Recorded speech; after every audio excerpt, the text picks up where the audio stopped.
When Vinicius speaks, you listen. I think the UFC made a good choice, a good matchup, because he's a boring fighter, and I think UFC wanted to put him out. That's right, Vinicius. That's right.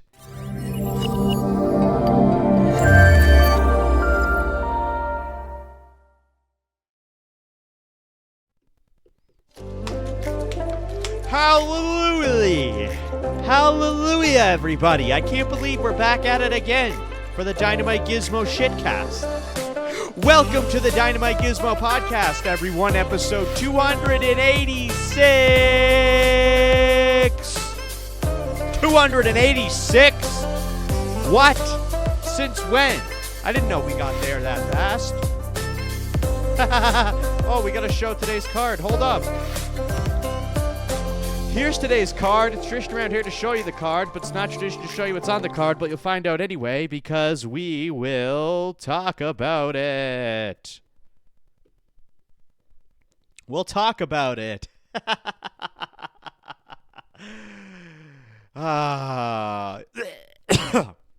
So, we're back into the thick of things. We had 2 UFC numbered events back to black. All right? And things are cooking now. Things are cooking now.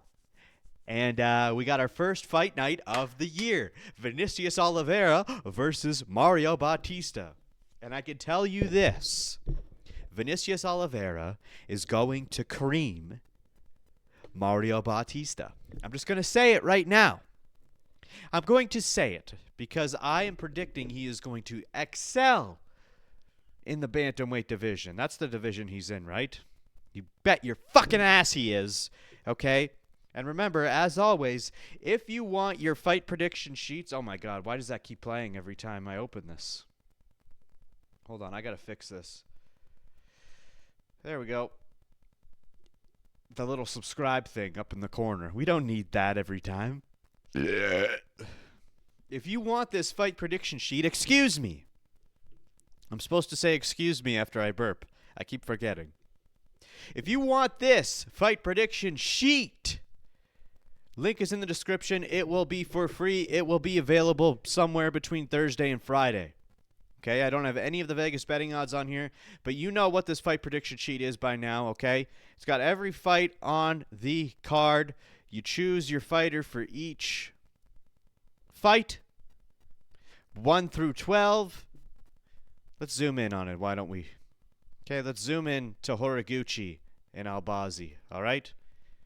It's got everything you need. You check off pick for the fighter you want to pick. You check off winner for the fighter who wins. It's got their ranks. It's got their country of origin flags, picture of the fighters, nicknames, Vegas betting odds, fight record, their names, their weight class, the order in which the fight happens. Okay? Before the night begins, check off all your picks as the fights play out. Check off the winner columns, okay? You can rate the card at the end. You can write your total here at the bottom. It's got facts about the fights on the side, where it's held, the poster, yada, yada, yada. Plenty of room for notes and whatever, okay? Get your fight prediction sheet. I create these. You know what I should create is a pre-packaged video that I could just plop in at the beginning of every episode so I don't have to fucking run through this shit all over every time. Anyway, so that's the fight prediction sheet. We are not going to do fight predictions today because we do not do fight predictions for fight nights. Maybe someday down the road we will, but we're just doing it for main numbered events. Numbered events now. But the fight sheets will always be available for fight nights or numbered events. La la la la la. Okay, so we're going to talk about the White House card, what I think is going to happen with that. We're going to talk about Mauricio Ruffy. We're going to talk about what else do we have on the docket? Oh, we're going to talk about McGregor. No, not McGregor. Well, we will talk about McGregor, but we're going to talk about Oh, yeah, we're going to talk about MVP. There's lots of news going on out there in the world. In the world of UFC, we're going to touch on some more Michael Chandler news because he's talking some smack Jon Jones, he's out there in the world saying some shit. We got to talk about Shavkat, Corey Sandhagen. Fucking Kavanagh has got some major fight news. Fucking Yuri Prochazka and Olberg. There's lots of shit cooking in the UFC right friggin' now. But we're going to jump into the first segment of the day, and that is the White House card, because I made some predictions for the White House card. And they're just a baseline, okay? I just started. It will evolve as we get closer and closer to the actual White House event. All right? This is an idea, my initial thoughts that I had for the White House card for a while. As I said, it is for sure going to change as we get closer. It is going to change multiple times. I've already posted it on subreddits, and people are absolutely shitting all over me for my entire prediction list, which is understandable, but let me explain why it is that I chose the names that I did. So first off, I want to show you what I created here, okay? This is my baseline, okay? It's going to evolve from here, okay? It's not going to stay this way. All right, we start with Talbot and Wellmaker, Gutier Rodriguez, Brady Buckley, Stevenson Lewis, Covington Nickel, Sahabi Sandhagen, Gary Morales, Chandler Salkild, Ruffy Pimblett, the winner of the BMF title versus Benoit Saint-Denis, Harrison Nunes, Gaethje Topuria, Jones Pereira, McGregor, and I don't know yet for the White House belt. All right? At first glance, that pisses you off. I know it does. It pisses you right off. But I'm telling you, even at this point, I've already decided to make some changes. But I got to start somewhere. There's got to be a base model. And let me tell you this. If you're pissed off at this shit, make your own fucking list, okay? You stupid idiots. Anyway, but let me explain my thought process. This was something I created on Sunday, I believe. Well, I've been working on it since the beginning of January, and I've been kind of fiddling around with it, seeing how things are going, seeing how news is going. I waited until the first two numbered events were over to kind of fill in the gaps. And it's a work in progress, okay? But when we look at Sean O'Malley, initially I thought, and we'll get into later why this thought will change, but initially I thought he cannot be on the White House card. Let me explain. As crazy as it sounds, he actually cannot be on the White House card. And the reason this matters is because on paper there is a fight that makes perfect sense for him. I would absolutely want O'Malley on this card against Petr Yan. It checks every box. He's one of the biggest stars in the sport. He's American, and he's still very much in title contention, whether you like it or not. He just picked up a win over Yadong, which keeps him keeps him sitting at the number 3 position and firmly in that title picture. But here's where things start falling apart.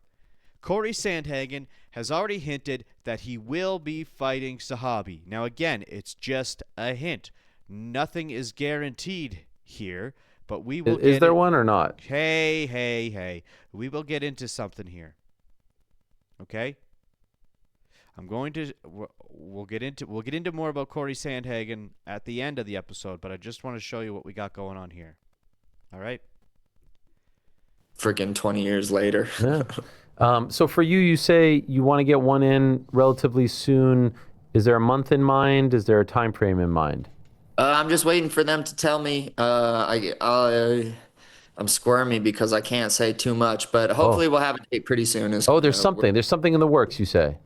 Yeah, I mean, definitely. I wouldn't be sitting on the bench since October without anything in the works. So. And there's an opponent? Huh? Is there an opponent as well? I won't beat it out of you. I won't beat it out of you, but I'm just saying if there is one. Is there one or not? Yeah, we're talking about it. That's going to be so awkward when you fight a guy who looks exactly like me, Ayman Zahabi. You cut out there, what? Am I right? I totally guessed that. I'm just looking at the rankings here, and you can kind of figure it out. Yeah, you're cutting out. Yeah, all right. Wow, that's a good one. Wow. I just got really excited. This kind of... Okay. Totally hinting at Zahabi right there in that clip. And that was like last week or the week before. I don't remember exactly when Ariel had him on. But anyway, that now prevents the number 4, 5, and 6th ranked fighters as potential matchups for O'Malley, assuming he's not fighting for a title.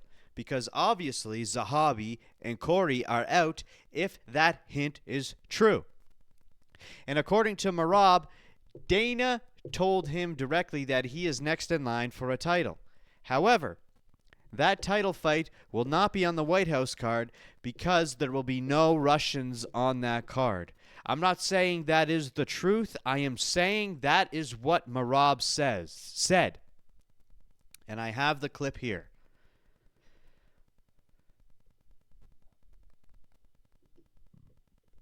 UFC-м ის არის რომ მე ვარ შემდეგი კამარზე. ანუ კამარზე კი, იქნება ჩვენი ტრილოგია. They said there will be a trilogy between me and Jan. ეს მითხრეს და მითხრეს. And they also told me, the UFC, that our fight will not happen on the White House on Trump's birthday in June because he is Russian, and that is impossible. UFC. Okay? That's straight from Merab's mouth. Not necessarily truth, but that's what he said. So here's the problem, okay? O'Malley cannot fight Jan for the title because he's Russian. He cannot fight Umar at number 2 because he's also Russian. And they are absolutely not going to have him fight Merab for the 3rd time. So that's it. Sean O'Malley is out. Who else can he fight? No one. He can't fight Corey, and he can't fight Zahabi. You can't go farther down that line. So who else is there? Like I said, we're gonna circle back to this at the end. That was my initial thought on Sunday. Anyway, so now I want to talk about this one here, the BMF fucking fight that I have on the White House card. All right? The BMF makes a lot of sense. We're going to talk about BSD. BSD, Benoit Saint-Denis, is now ranked number 6, which I'll double check. I actually should double check right now because I believe he's ranked number 6. Did I get that right? In the lightweight division? Oh, he's actually number 5. Okay, even better. He rose up to number 5. But assuming that holds by the time the White House gets here, it actually lines up perfectly for a BMF fight. Especially when you factor in the fact that he has a 100% finish rate across all 17 of his wins. That alone is a nice little cherry on top of the cake to allow him to fight for the baddest motherfucker title. So it would make a ton of sense to put him up against the winner of Holloway versus Oliveira for the BMF title. You could do Arman, technically, but that would be a massive step down for Arman, considering how close he is to a title shot at the number 1 spot. It makes far more sense to have BSD fight for the BMF title on the White House card. That adds another belt to the White House card, and it fits perfectly. Okay? Now we're going to move on to we got Kayla Harrison versus Amanda Nunes. All right? As long as Harrison's neck is fully recovered by June, this fight absolutely belongs on the card, as it should.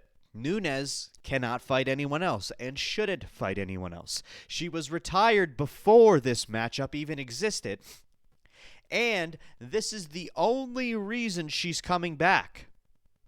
The big question is whether Harrison can recover in time. She stated 6 months she'll be back. And June is exactly 6 months from when she had the surgery.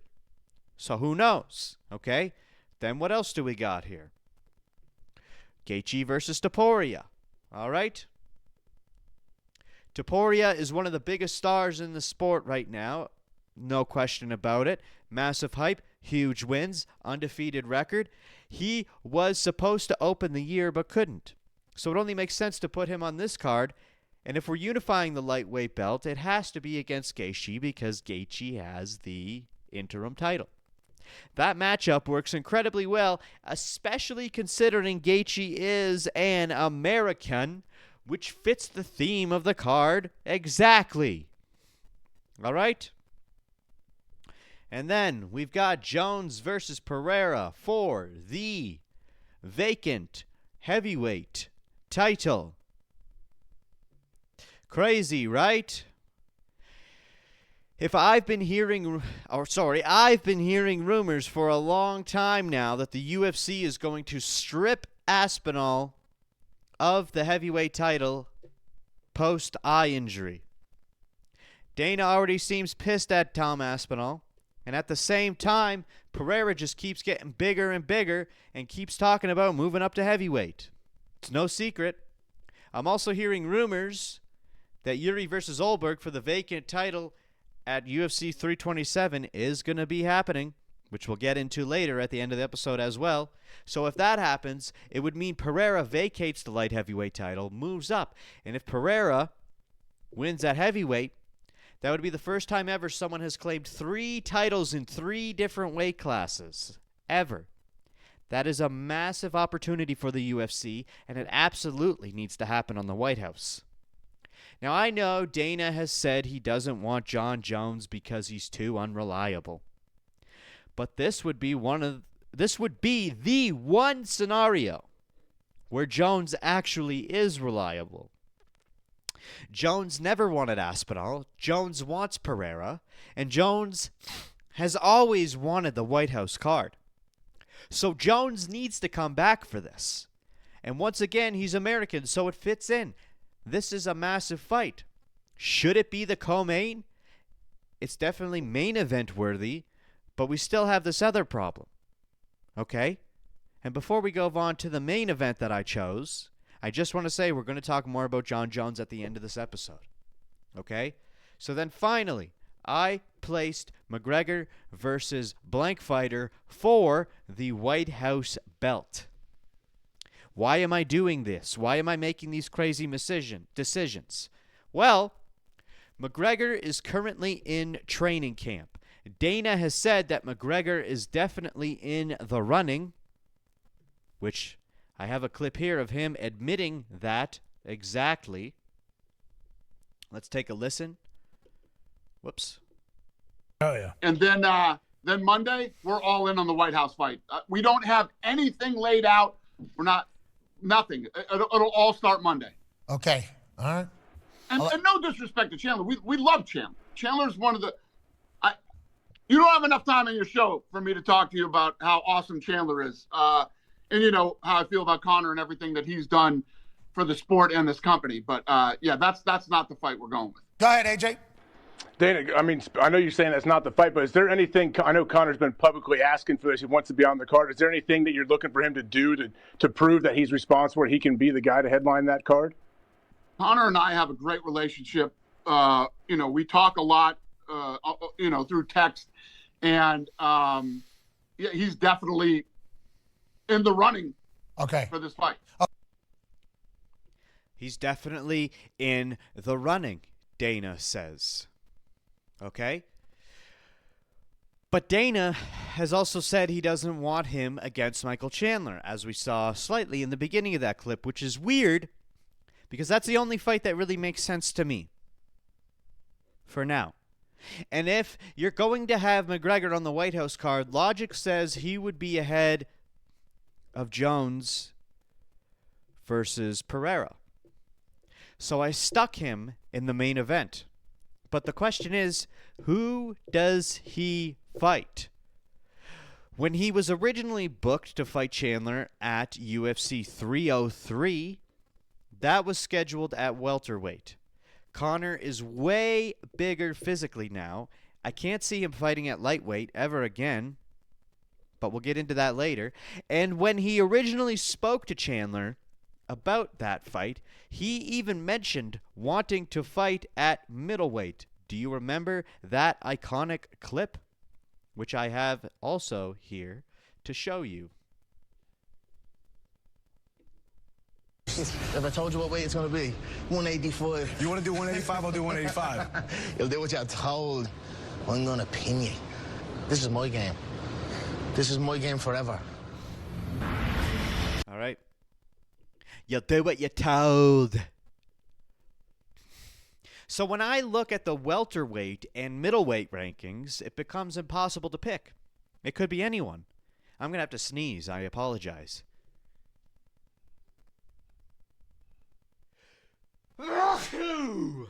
Wow. He's been out for so long that there's no real clean answer. Chandler still makes the most sense. They were opposing coaches on The Ultimate Fighter. They've been scheduled multiple times. Chandler is an All-American wrestler and has been winning at RAF. But here's the issue, and it's a big issue. Chandler is 2-5 in the UFC. Putting him on a White House main event just doesn't feel deserving. And that's why I genuinely believe they are going to create a White House belt for the main event. I'm going to sneeze again.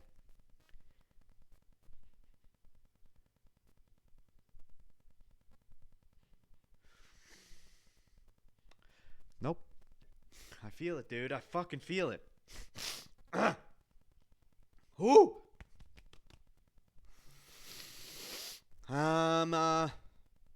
Go away, sneeze. Oh,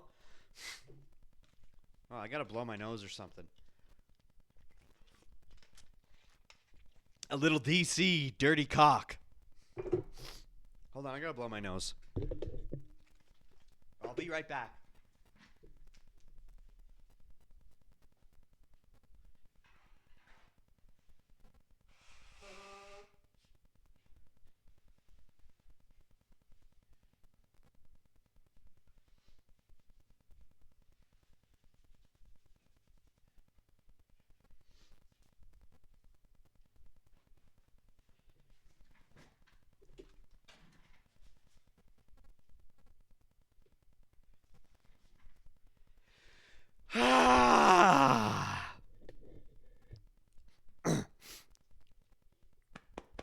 I got phlegm in my fucking throat, dude.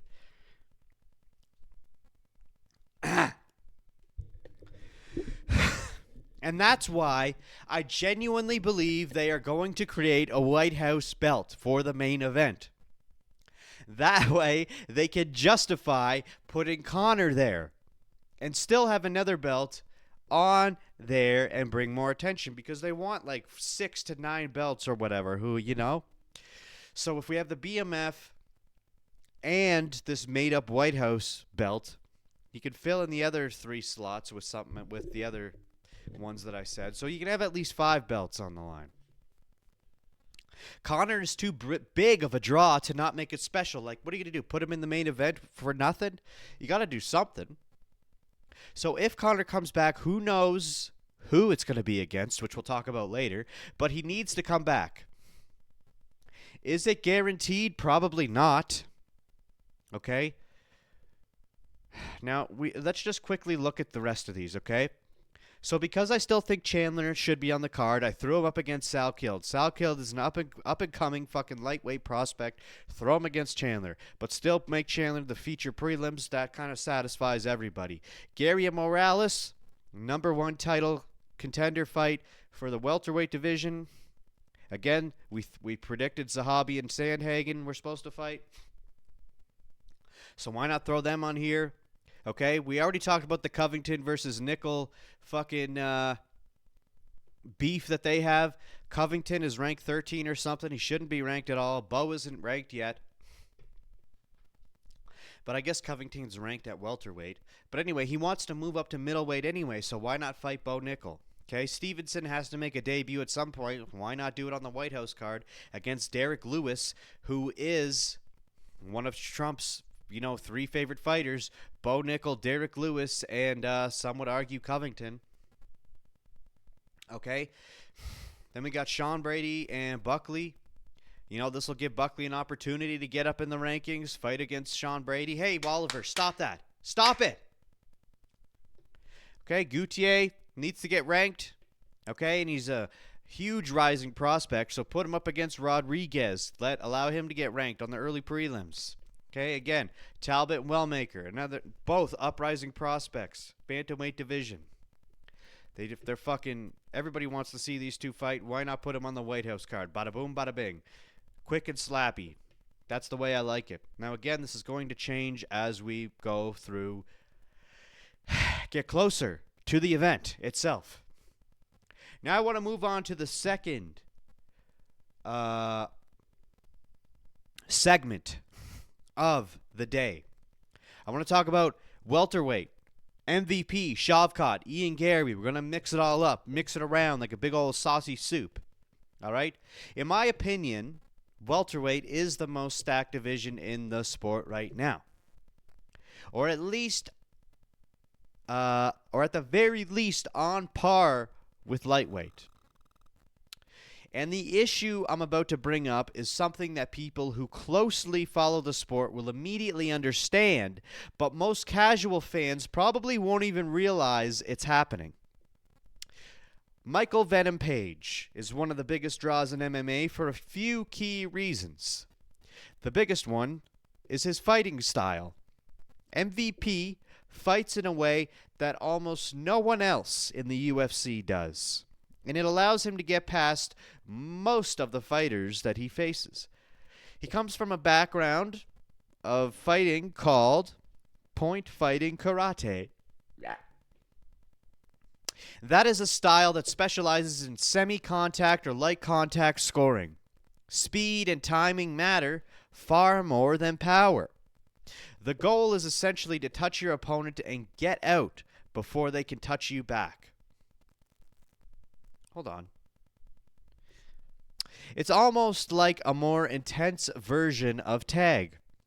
Now, when you combine that with years of legitimate MMA training, it allows MVP to blend his point fighting skills with real power.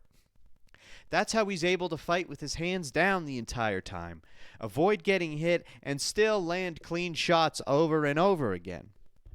His opponents genuinely don't know how to deal with him because it's such a unique form of combat. Most fighters fall into a very technical rhythm. Someone throws a kick this way, you switch stances, you move here, you counter there. It can become predictable to a certain extent. But with MVP, he's just bouncing around with his hands down, slipping everything, and then out of nowhere, a fist comes flying at your face and you're on your ass wondering what the hell just happened. And meanwhile, MVP is standing over you, mocking you, watching the confusion and frustration watch over your face. Which brings us to the other massive reason people tune in, his persona. MVP's got some serious aura, my friend. He deliberately makes sure every performance is memorable. Every fight feels like an event. He is extremely smart when it comes to the entertainment side of the sport. And I highly recommend anyone go watch the Joe Rogan episode that MVP was on, because he covers a lot of this himself. So the question becomes, why isn't he fighting as much as he should be? The man is 38 years old. He needs to be active now or the end comes fast. But according to MVP, it's not his fault.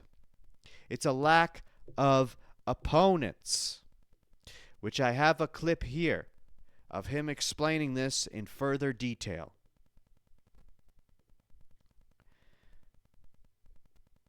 Here we go. Ready?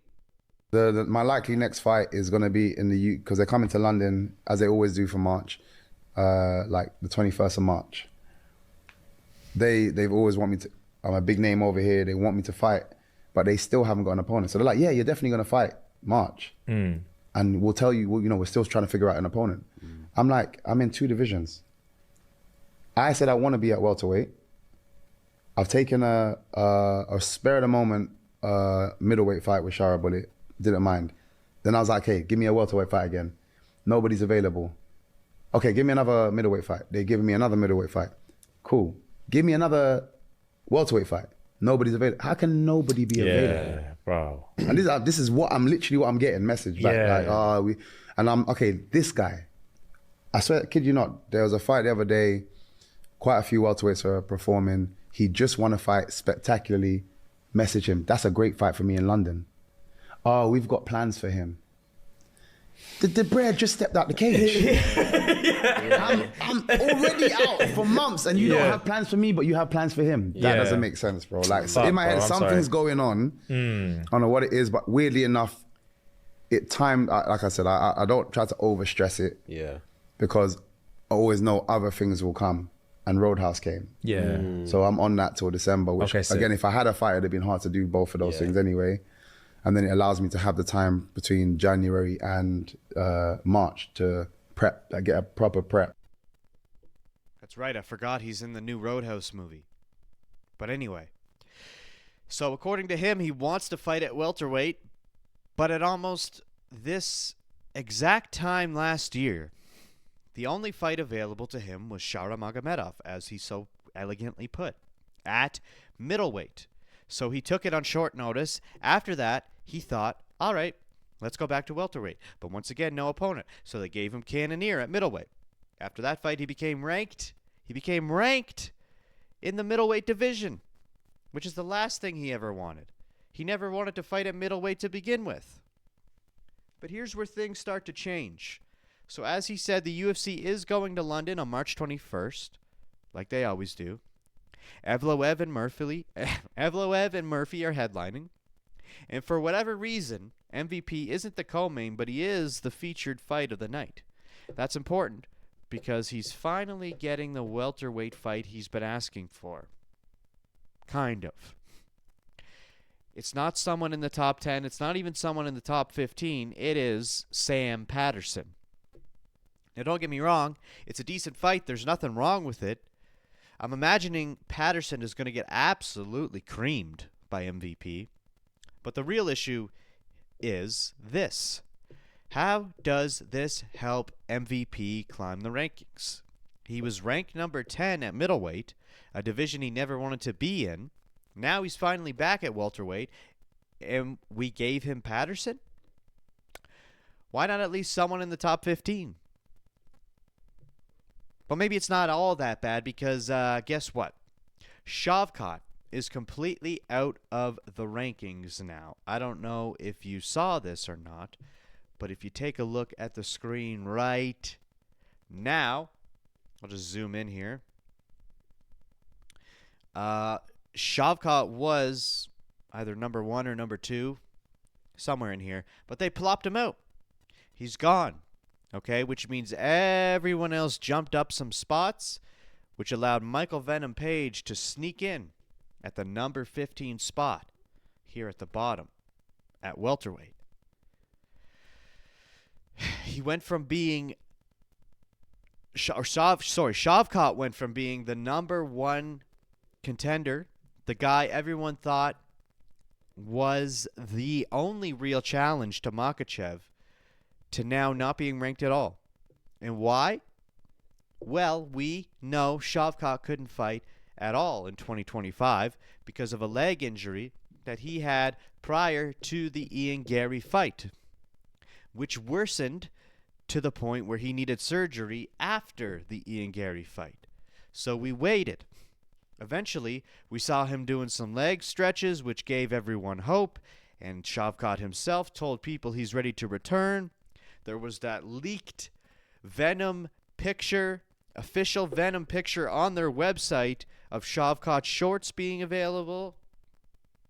But then, just recently, he was seen at an MMA event in the stands, back on crutches, also wearing a knee brace, which I have the clip right here. So why don't we take a looky-loo? Белсенділік жоқ болғандықтан Shavkat Rakhmonov экрандарыңыздарда жанкүйерлер. It's very dark and hard to see, but that is for sure Shavkat. It is confirmed that that is Shavkat. Whoops. And then he followed up with a post on X that reads the following. Let me pull it up here.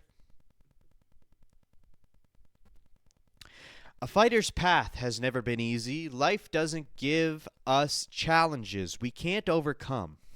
Every dream comes at a price, and sometimes that price is your health. Today, I have to be honest. Due to ongoing injuries, I've had another surgery and will need time to fully recover. As a result, my return to the octagon will be postponed. It's not easy to accept, but I truly believe every setback is part of a bigger plan. I will come back stronger, smarter, and hungrier than ever. My goal is still alive. The UFC belt still has to come to Kazakhstan. Thank you to everyone who stands by me no matter what. This is not the end of the journey. It's an important chapter of it. Wise words by the Rakhmonov. So because Shavkat has been removed from the rankings entirely, everyone moves up one spot, which means guess who slides in at the number 15 position? Michael Venom Page. How did they determine that? I honestly don't know. He has 3 wins in the UFC. 2 were at middleweight. 1 was at welterweight against Kevin Holland. His only loss was to Ian Gary at welterweight. But maybe this is the UFC's way of making up for not being able to find him a welterweight fight that he's been asking for. But probably not. As far as we know, the UFC doesn't control the rankings. But still, come on. Why not give him someone higher? Could it really be that most of the division is actually avoiding him because they know how difficult he is to figure out?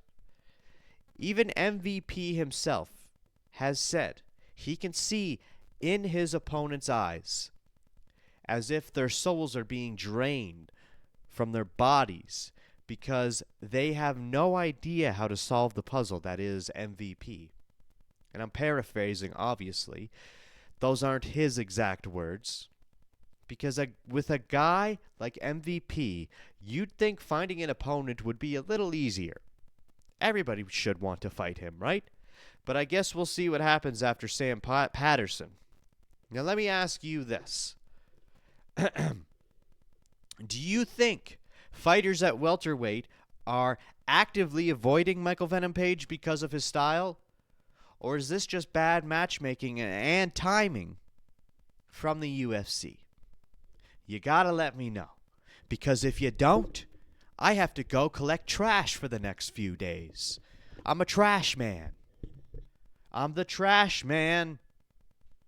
All right, we're going to move on to the third segment of the day before we talk about some major news in the UFC world. I want to talk about Ruffy, Mauricio Ruffy. I'm sensing something with Ruffy, and maybe you are too. Do you feel something? Do you feel what's happening with Ruffy right now? Because I wonder. I was under the impression that he had simply stepped away from the Fighting Nerds for this upcoming fight and that he would return afterward. But the more this plays out, the more it sounds like he might be leaving altogether. This time last year, that group, the Fighting Nerds, had insane hype, lots of momentum, full of aura. They still do, but they were an unstoppable unit last year. And now, it kind of feels like things are starting to crack. But that's not necessarily a bad thing, and I want to focus specifically on Ruffy. First, Jean Silva had this to say about him after UFC 325 this past weekend. Let me pull up the tweet here. Let me zoom in a bit. Here we go. Jean Silva says Mauricio Ruffy is dealing with internal issues and should see a psychiatrist, just like Jean himself. He says their friendship is over, but wishes him the best. Quote, I want to distance from him, and I hope he wants to. If he says he doesn't want that and he loves me, that's fine. I hope it's genuine. On training together again, it's over. Over. I genuinely want him to win. This kid has absurd star potential. He needs internal issues. He needs to resolve. I hope he seeks help, just like me. I see a psychiatrist every week, but Jon and Ruffy doesn't exist anymore. It only exists in my head. End quote. So Jon's done with Ruffy, dude. Who would have thought? Now, I'm not sure how much I believe from Jon here. Honestly, Jon seems like the more unhinged one compared to Ruffy. And I think that's pretty obvious, but maybe I'm wrong. Because when you look at Ruffy as a whole, things are changing. The way he spoke with so much passion after his win against Fiziev. The fact that he stepped away from the Fighting Nerds. The fact that he jumped from rank 14 to 9 after coming off his first loss against BSD. And then on top of all that, he gives another speech backstage about an experience he had with God. And whether or not you believe in God, this message has some power behind it, which I'm going to play it here. And it's in Portuguese, so I'll have to read the subtitles. Minha esposa não podia ser mãe, tava separando, eu tava morando no hotel. Chegou um cara do lado da minha casa, eu contratei o cara pra cortar o meu cabelo, o cara chegou na minha casa e falou: meu, cadê a sua esposa? Como assim, pai? Ó, Deus me trouxe aqui pra curar ela. Como assim? Ela não tem problema no útero? Eu quase caí de costas, mano. Uma parada muito íntima, só eu e ela. Aí ele falou: e você? O que você tomou no que você faz pra você não ter sucesso? Eu tava 3 anos numa cama praticamente. Toda vez que eu ia lutar, eu estourava o joelho, estourava a mão, mesa de cirurgia, tudo dando errado. Eu vim pra academia, eu pedi pra que Deus mandasse um carro me atropelar. Deus me atropela, me mata, não quero viver. Eu não tinha coragem de tirar minha vida porque eu descobri algumas coisas assim, no mundo espiritual quando tira a sua vida, entendeu? E aí, pô, ele saiu da minha casa e falou: ó, Deus vai mandar um filho pra vocês. 10 dias depois, minha esposa estava grávida. Minha esposa não podia ser mãe, mas em 1 ano Deus me deu 2 filhos. Minha esposa não podia ser mãe. Okay. So I hope you could read all that. I really hope you could. Oh, savage. Let me bring that back up because there's just a summary of it here that I want to read. Okay. I would come to the gym and ask God to send a car to run me over. I didn't want to live anymore. If it didn't happen, it would have ended my life. 10 days later, my wife was pregnant. That's a real summarized version of it. But anyway, it's a heavy stuff, okay? And whether you believe in that stuff or not, things do seem to be lining up for him. He's on a real trajectory right now. Big opportunities are coming his way. And he very well may be the first of the 4 original Fighting Nerds to receive a belt. Now, I know Carlos has a ton of momentum, but he has to face Islam, which is an extremely tough matchup. And Jon has potential, but he's still coming off a loss to Diego Lopez. And if he can't get past Diego, I don't see him getting through Volk. Now, even if Ruffy doesn't get a title shot this year, there's something else massive that could line up for him. And that's the White House card. Now, as you originally saw, I had him fighting Paddy, which I'll show you here. Okay, I had him right here. The opening of the main card against Paddy. Okay? But what if we were to do something different? Okay? And I said we'd get back to this, and here we're finally back to it. What if Ruffy is the one who fights Conor McGregor? Okay? And that's not even just a thought that I had. This might actually be a possibility. I'm going to show you another clip that's in Portuguese, and I am actually going to read the subtitles because they don't quickly flash up on the screen. What was that situation that came up about McGregor? Foi essa que chegou sobre o McGregor? Ele chegou a falar seu Did he nome, mention your name or tipo? anything like that? Sim, Yes, there were comments about me fighting him. Ele, né, fizeram sobre eu lutar contra ele, falou que He said that 2 very high-level strikers would sell much more. De altíssimo nível iria vender muito mais, seria It would be algo closer mais to what próximo he's do que ele trying tá to bring querendo with his trazer return. nessa volta dele. In Não his fazer return, uma he doesn't luta want to fight a contra guy who's coming cara off que several tá losses. vindo de várias derrotas e tudo mais. Ele quer fazer uma He luta wants to contra fight a cara, good striker who will drive the bom crowd strike crazy. que vai vai levar o público à loucura. E eu falei, And pô, right na away, hora I eu said, topei, wow, falei, I'm in 100%, 100%. conte Count comigo. me in. Ele chegou a citar seu Did he nome mention especificamente? your name O que specifically? chegou pra mim, From what I got back que to me, sim. yes. Chegou pra mim, From sim. what I heard, Que yes. situação? Okay. So it looks like even McGregor himself is calling out Ruffy. And why not? Okay? They are almost identical stylistically. Ruffy has the momentum. Conor isn't fighting Chandler. And we've been trying to come up with matchups that actually make sense. This one does. According to this, Conor doesn't want to fight someone coming off of several losses, which is funny because Conor himself is coming off of several losses. But this is where the constant battle comes in for me as a fan. The battle between who deserves something based on stats and rankings and who the UFC is actually going to choose based on hype or whatever they so please. Because if we're being honest, if this was purely based on merit, Conor wouldn't even be on the White House card. He's been inactive since 2021. He's lost 3 of his last 4 MMA fights since 2018. He even lost to Mayweather in that stretch of time, if you want to include that. He's completely unranked. His return has been canceled multiple times. But none of that matters because why? Because he's Conor McGregor. You put his name on a poster, the entire world is watching. And the entire world is not made up of hardcore MMA fans. So in reality, Chandler does make sense for obvious reasons. But if Conor fights Chandler, most of the world still won't even know who Chandler is. And they definitely won't know who Mauricio Ruffy is either. But the difference is they can use the momentum and hype that Ruffy brings to introduce him as an actual real threat. And at the same time, it pushes Ruffy up in the sport to give him a real name. Ruffy is dangerous. He's exciting. Someone who actually fights like Conor, which only adds to the hype. We know there's going to be zero grappling in that fight, and that's exactly what you want for a White House headliner.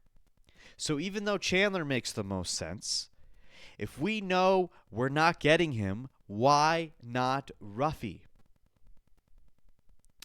If Conor McGregor really comes back, would you rather see him fight a familiar name like Chandler or take a high-risk, high-reward matchup against a surging striker like Mauricio Ruffy? Please go ahead and let your boy know. All right? Now, the other thing about that fight is it will be at lightweight. Unless Ruffy decides to move up, which I don't think he will, Conor will have to get down to lightweight, which I don't know if he can, but apparently he can. I don't know. That's why I'm saying the White House picks that I originally had are going to change, and I know people are going to shit all over me. They're going to shit, and I don't care, dude. All right? I don't care. Okay, we have to go over some news. Okay, firstly, okay, at the beginning, right off the bat, I touched on the fact that Sean O'Malley could not be on this card. Okay? And the reasons why, which I'll show you here. Here's the reasons why. Let me pull up the rankings just to cover it more visually so you can see what's going on here. All right? Okay, let me zoom in. So here's bantamweight. Okay, we got Petr Yan as the champ. If Merab is correct, we cannot have Russians on the card, then that means Petr Yan's out. Which also means Umar Nurmagomedov is out, and he's at number 2.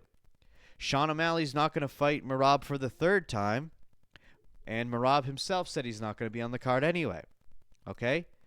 So I was thinking Sean O'Malley versus Corey Sandhagen, but according to Corey is fighting Ayman Zahabi, who's at number 6. So those two are out. And Sean O'Malley just won against Song Yadong, so they can't put them two on the White House card. So that means Sean O'Malley would have to go to at least 7 or below. He's not fighting Cheeto Vera again. He's not fighting Figgy. So none of these other guys make sense for him. All right? Unless Vinicius Oliveira beats Mario Bautista, then maybe, but that's still a giant gap. All right? So the only fight that would have made sense would have been Sean versus Corey. But Corey hinted at Zahabi. So that's why I put Corey and Zahabi here. Now, there's other things coming out. Okay? Corey put out his own video today. And he is specifically calling out none other than Sean fucking Malley. So let's see what the fuck Corey has to say. Because if there's truth to this, this changes everything. This changes it all. Me and Sean O'Malley should absolutely fight at the White House. There's literally no reason not to. I keep going in my head. I'm like, why does this dude not really want to fight me? Like, is he scared of me? And I'm like, no, I don't think that's it. Like, he's willing to fight other scary guys too. And then I'm like, well, maybe I look like a little bit too much like Tim Welch or something, and he just like doesn't want to fight another ginger. And I was like, okay, maybe that's a little bit of it. Now I was also thinking like maybe this dude's a little sexually attracted to me. I think that might be a piece of it, or it could be those last two together. I'm not really sure. But Sean and I need to fight on the White House lawn, and it's really like ticking me off. I'm getting really ticked off. Me and Sean. All right, so I guess Zahabi's not in the works at all. He certainly made it seem like it was. So if that's the case, I'm scrapping this altogether, and we're probably gonna have to stick Sean O'Malley versus Sandhagen right here, okay? Which then means that Ruffy will jump up here against McGregor for the White House belt. All right? Now, what else do we got here? Okay, so there's other big news. Lots of big news. Okay, should we do the Jon Jones stuff first? Actually, let's not. Okay, now Rubin Carter. I've talked about Rubin Carter before. Sometimes he's accurate with his predictions, sometimes he's not. But lately he's been accurate. And just recently he posted this. Let me zoom in again. Whoops. Yuri Prochazka versus Carlos Ulberg is officially signed for UFC 327 in Miami, Florida, with the undisputed light heavyweight title on the line. Alex Pereira vacates with immediate effect. Apparently it's officially signed, but nothing has been announced yet. Okay. So that could be confirmation that Alex Pereira is going up to heavyweight. Now, as far as we know, it is wishful thinking, hopeful dreams to have Jon Jones on said White House card. All right? Oh, yeah, we got all this other stuff to talk about, too. I always forget about the stuff on the side, which is great. We got so much news. Okay? But it's Jon Jones. So you say to yourself, how could we not have the motherfucker on the card? But then Jon Jones just put out this video the other day, just yesterday, I believe, of him saying that he qualified for a hip replacement due to severe arthritis. He was talking to Joaquin Buckley. I don't know where they were, but let's watch this clip together. Bro, I want to see him go against Cormier and RAF. That's what I want to see. Are you gonna do it? Bro, I have severe arthritis, and most people don't know that. My left hip is covered in arthritis. Damn. I actually already qualified for a hip replacement. Oh shit. My last training camp, dude, I went to bed in so much pain. Well, UFC gonna cover it though, 100%. I have a 3-year-old baby boy, and I want to use what I got left of my hips, play with his ass. Hell yeah. Hell yeah. Bro, I want to see him go. Okay, so here he is. Like, where'd the arthritis thing come from? Why didn't his last training camp? You mean when you fought Stipe last year in November? I'm not even talking 2025, 2024. Severe arthritis in your hip? So it's like, why is he talking about he's been preaching, yelling from the rooftops, apologizing to Dana to get back on this White House card, and now all of a sudden he's had arthritis since his last training camp? It just doesn't add up. So then I thought, okay, so Okay, so now he doesn't want to be on the card, or he can't be on the card. So that means it would probably be either Cyril Gane against Alex Pereira, or if they stripped Aspinall, or if they don't strip Aspinall, it'll be Aspinall versus Pereira, which again, I'd be happy with that. I don't want Aspinall to get stripped, by the way. I don't want him to get stripped, but I think that's what's going to happen. But then Jon Jones comes out and says this shit. He says this afterwards. He puts out a full-blown statement. A full-blown written statement via, I guess, TMZ Sports. So I barely skimmed through this, so let's read this together live right now. Jon Jones reveals that the UFC knows about his severe arthritis and says it won't stop him from competing at the UFC White House event. Okay, so what? Now he wants to go even with the arthritis? Why did he tell Joaquin Buckley he doesn't want to and that he wants to spend time with his kid? Quote, looks like a private conversation I had at DBX5 in Houston made its way out into the wild. It happens. Like most fighters, we deal with injuries quietly sometimes, and like in my case, for years, a lot of us walk around limping most days, paying the ultimate price for our health. Okay, that is true. That's a good point. They like to keep injuries on the down low. Okay. If you're wondering whether it's true, it is. I'm grateful for all my battle scars, and if I could do it all over again, I absolutely would without hesitation. It's been what I wake up for in my career every day. Even after becoming one of the most accomplished fighters in the history of the sport, my critics still give me grief about slowing down over the past few years. That's called living to fight another day, taking the lessons learned and applying them to business instead of the octagon. It's called evolution. The UFC knows the extent of my arthritis. They also know that if I were to put it all on the line one last time and endure that level of pain, the reward would have to be something special and something more than a fat payday. For me, that was and still is the White House. Whether that fight happens or not, my career has been one for the ages and nothing short of legendary. I left a big part of myself in that octagon. I'm grateful for every bit of it. And don't get it twisted. I'll still kick 99% of your asses out there. Still putting up big numbers under the squat rack. Still training. Still outworking most of you. Just maybe after a proper warm-up and a good stretch. God bless Jon Jones. So he's still preaching to be on the White House card. But yet he tells Joaquin he doesn't. I don't know. Okay, so maybe there's potential. Okay, but he really has to convince Dana because Dana doesn't want anything to do with him. So I don't know. At this point, okay, we move Ruffy up to here with McGregor. And again, this entire thing is going to change. Trust me. This entire thing is going to change. So put Ruffy up with McGregor. Bring Corey up here against Sean O'Malley. For now, we can keep Jones versus Pereira. But we'll see how things play out. Follow along with me so that I can continue to update that White House card. All right? But we're going to sticking with the White House card here.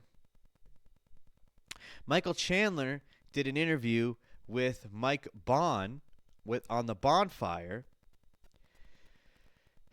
And now he knows he's not getting McGregor at this point. I think he's finally fucking accepted it. But now, Michael Chandler is talking about going up for the BMF title if Max wins. Like, what the hell, man? Holloway versus Oliveira at UFC 326, this BMF title fight. Who do you think leaves with that BMF belt? I got my eye on that one, man, because I think Max gets the win. I do. I think Max gets the win. I think Oliveira is coming off of a pretty devastating knockout and turned around real quick, jumped into another training camp. And you know, I got my eyes set on that BMF belt. You know, if Max wins, so we'll see. It is historic, and it's a one of one type of event. It will never happen again. Could never happen again, probably. So, it's cool, man. It's a bright future. It's a really, really cool event. It's America's 250th anniversary, so I'm excited about that. So we'll get the matchup set. We'll sign a contract. We'll get our date set. I've already kind of started laying the foundation of a training camp, and I need to start laying the foundation of the visualization of what this thing is going to look like. Because the problem is we don't know what the heck it's going to look like. It's going to be a brand new venue, a brand new everything. So I've never fought with the smell of grass clippings. So we'll see. I gotta get some grass and start sniffing some grass.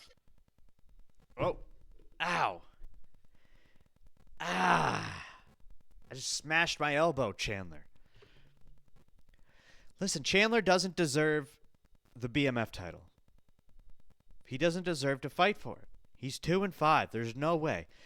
Chandler's UFC career, I hate to say it because I love the guy and he's entertaining, but what do we got for Chandler? We cannot keep giving him privileges. He's had too many. He's had too many. He's had one great knockout against Tony Ferguson. And that's it. We'll take a look at his UFC career right now. Don't get me wrong. His career in Bellator, legendary. His career in UFC, fucking not great at all. Dude, let's take a look here. Okay, debut. Has a win. Round 1 knockout against Dan Hooker. Great. Lost to Charles Oliveira. Lost to Justin Gaethje. Had that sick front head kick to Tony Ferguson, and then lost to Poirier, lost to Charles Oliveira again, then lost to Paddy Pimblett. Like, he's got nothing, dude. That is not enough. That's less than enough. That's more than enough to not give you the BMF title.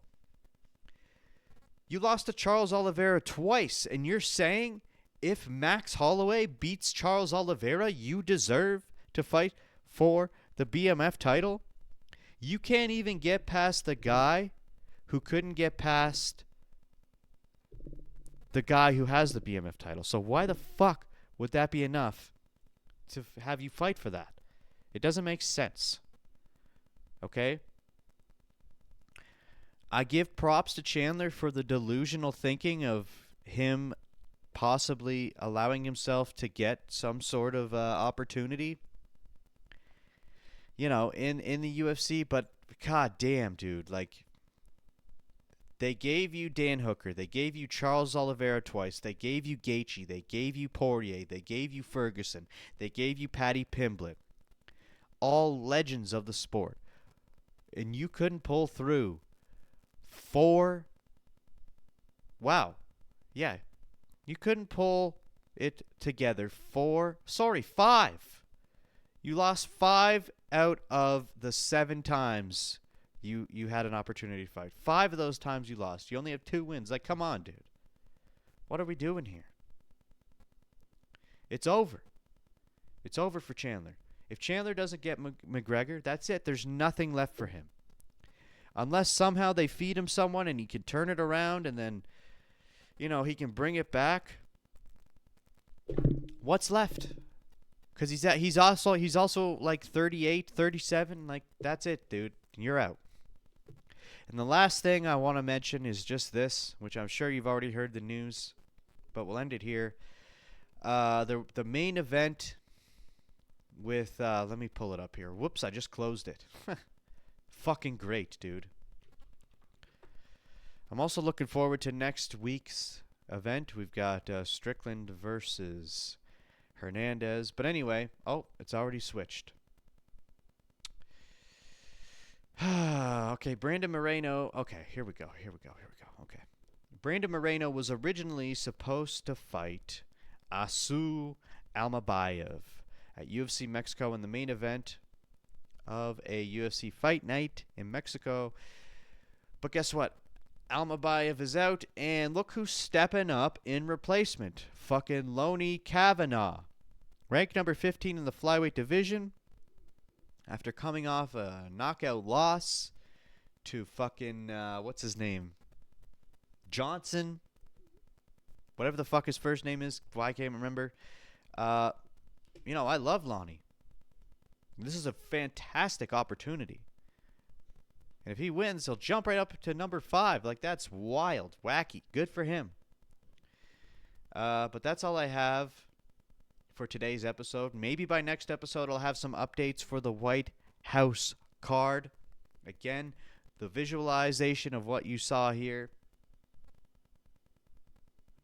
is... oh, man, I thought I could do this. The visualization of what you saw here will change over and over again as we get closer, or until the actual information of it gets revealed for the White House card. But I want to see, because remember, it's happening June 14th. Even though it is for the United States 250th birthday, it should be on July 4th, which is a Saturday. That would make so much sense. They're doing it on a Sunday because that's Donald Trump's birthday, which is kind of bullshit. But we've got cards figured out right up until March 28th. And it looks like they've got May 30th here, but it just says to be determined. So we're getting real close, because May, June, you know, we're getting real close to getting an inkling of what's going to happen on this card. And I say within the next month or so, we're going to really start to see who's on there, which I'm excited for. But anyway, that's it for this episode of the Dynamite Gizmo Podcast. I hope you all enjoyed it. Remember, if you did, please like, comment, and most importantly, subscribe. Go ahead and hit that subscribe button. And we will be back next week with more stuff to talk about. Remember, fight prediction sheet, link in the description. Bye!